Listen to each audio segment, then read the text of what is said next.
Daniel 2. Nebuchadnezzar's dream. In the 2nd year of his reign, Nebuchadnezzar had dreams.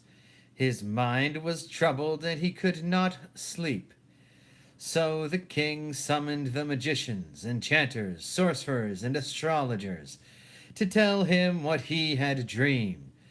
When they came in and stood before the king, he said to them, "I have had a dream that troubles me, and I want to know what it means."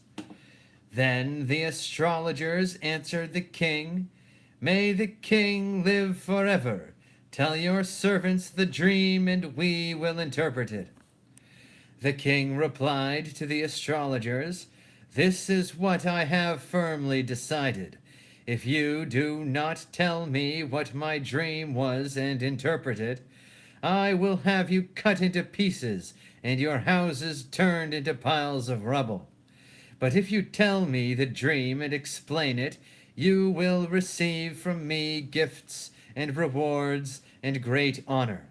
So tell me the dream and interpret it for me."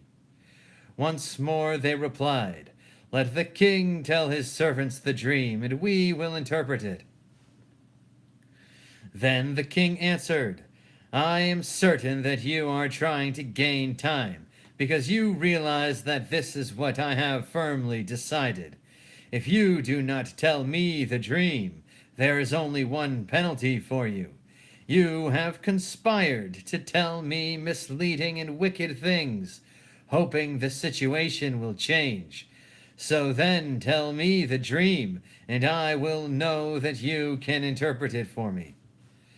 The astrologers answered the king, "There is no one on earth who can do what the king asks.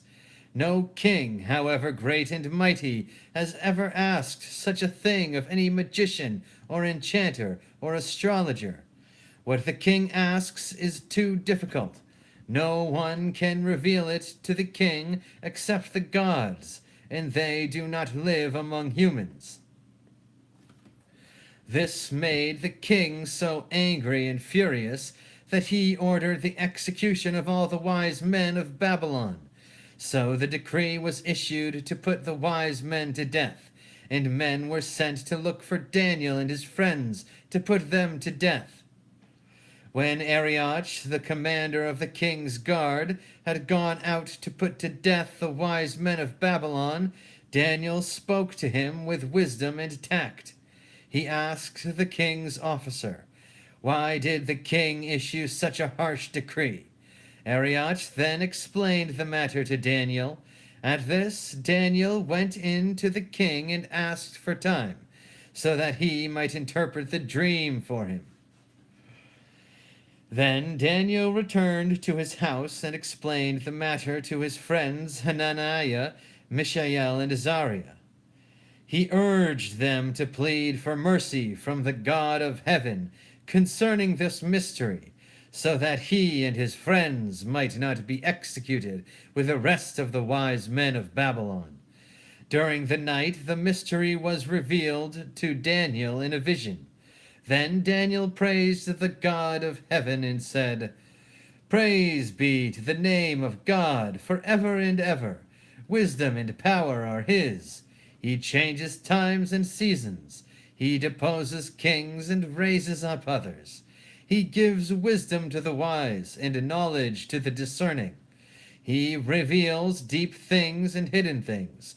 He knows what lies in darkness, and light dwells with him. I thank and praise you, God of my ancestors. You have given me wisdom and power. You have made known to me what we asked of you. You have made known to us the dream of the king." Daniel interprets the dream. Then Daniel went to Arioch, whom the king had appointed to execute the wise men of Babylon, and said to him, "Do not execute the wise men of Babylon.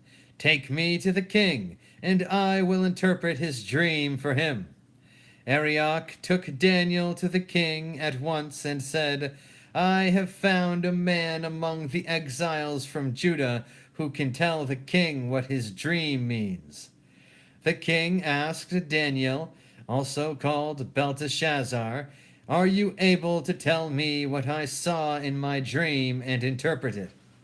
Daniel replied, No wise man, enchanter, magician, or diviner can explain to the king the mystery he was asked about. But there is a God in heaven who reveals mysteries. He has shown King Nebuchadnezzar what will happen in days to come. Your dream and the visions that passed through your mind as you were lying in bed are these. As your majesty was lying there, your mind turned to things to come, and the revealer of mysteries showed you what is going to happen. As for me, this mystery has been revealed to me, not because I have greater wisdom than anyone else alive, but so that your majesty may know the interpretation and that you may understand what went through your mind. Your majesty looked, and there before you stood a large statue, an enormous, dazzling statue, awesome in appearance. The head of the statue was made of pure gold, its chest and arms of silver, its belly and thighs of bronze, its legs of iron, its feet partly of iron and partly of baked clay. While you were watching, a rock was cut out, but not by human hands. It struck the statue on its feet of iron and clay and smashed them.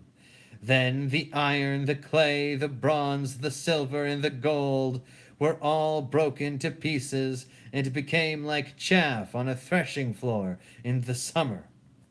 The wind swept them away without leaving a trace, but the rock that struck the statue became a huge mountain and filled the whole earth. This was the dream, and now we will interpret it to the king. Your Majesty, you are the King of Kings. The God of heaven has given you dominion and power and might and glory. In your hands he has placed all mankind, and the beasts of the field and the birds in the sky. Wherever they live, he has made you ruler over them all. You are that head of gold. After you, another kingdom will arise, inferior to yours. Next, a third kingdom, one of bronze, will rule over the whole earth. Finally, there will be a fourth kingdom, strong as iron, for iron breaks and smashes everything. And as iron breaks things to pieces, so it will crush and break all the others.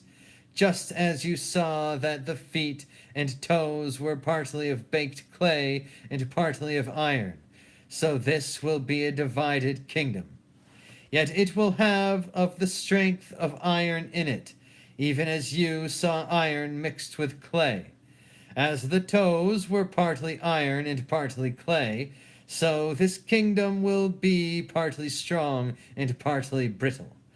And just as you saw the iron mixed with baked clay, so the people will be a mixture and will not remain united, any more than iron mixes with clay. In the time of those kings, the God of heaven will set up a kingdom that will never be destroyed, nor will it be left to another people. It will crush all those kingdoms and bring them to an end. But it will itself endure forever. This is the meaning of the vision of the rock cut out of a mountain, but not by human hands, a rock that broke the iron, the bronze, the clay, the silver, and the gold to pieces. The great God has shown the king what will take place in the future. The dream is true, and its interpretation is trustworthy. Then King Nebuchadnezzar fell prostrate before Daniel, and paid him honor, and ordered that an offering and incense be presented to him. The king said to Daniel, "Surely your God is the God of gods, and the Lord of kings, and a revealer of mysteries, for you were able to reveal this mystery." Then the king placed Daniel in a high position and lavished many gifts on him. He made him ruler over the entire province of Babylon and placed him in charge of all its wise men. Moreover, at Daniel's request, the king appointed Shadrach, Meshach, and Abednego administrators over the province of Babylon, while Daniel himself remained at the royal court. Amen. Praise be to God. Jesus Christ. Jah Rastafari.